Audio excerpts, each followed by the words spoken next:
All right, let's switch gears now. Cherry blossom season is in full gear across the Tidal Basin. The cherry trees hit peak bloom just about 6 hours ago. People from near and far are gathering along the Tidal Basin to see those iconic blossoms. And today we have peak bloom team coverage for you. Meteorologist Caitlin McGrath has your blossom forecast. But first, let's begin with our Eric Flack down at the Tidal Basin. Eric, it is gorgeous behind you.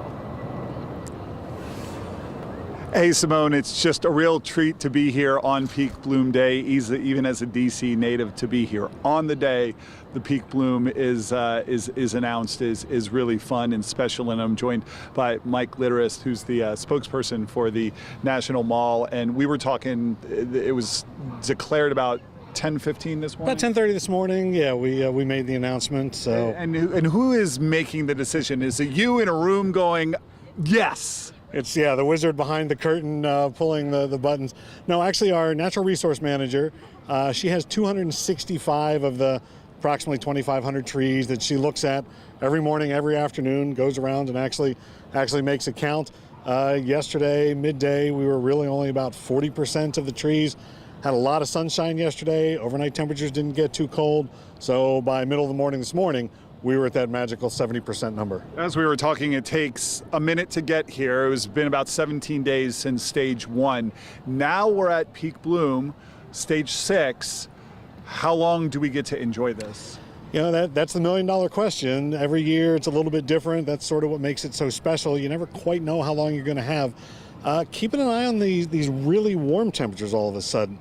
70 today, 80 tomorrow, 70, then 70, maybe a thunderstorm on Monday. That's all ingredients for a very short peak bloom. The blossoms ultimately are going to be replaced by the leaves, and the warmer temperatures is going to hasten that process. That means tomorrow is going to be very, very busy. The crowds are going to be huge. We talked about that. Where would you advise people, if it's your maybe cherry blossom hack, if they're going to try and fight the crowds, to view them? The earlier you can get here, the better, of course, although not too early. The sunrise folks come out, want that perfect picture with the sun coming up. Weekend day, it's Kite Festival, it's peak bloom, it's going to be busy regardless.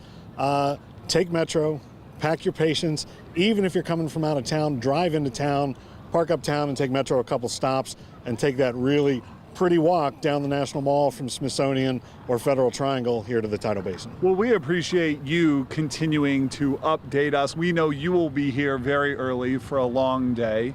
It's really a nice crowd out here right now. If you have the ability and can fight the traffic to come right now, I think the crowds are quite manageable. It's a little bit of an effort to get here, but the temperatures are great. The picture taking is great because of the overcast.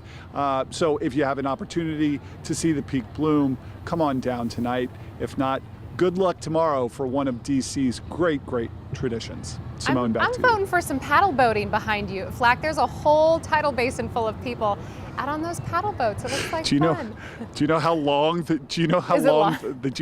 line is for the paddle boats? I would not make my next live shot, Simone. Yeah. That would be amazing though if you did. It looks like you stepped into a postcard for us today. Thanks for being down there. It would be really cool.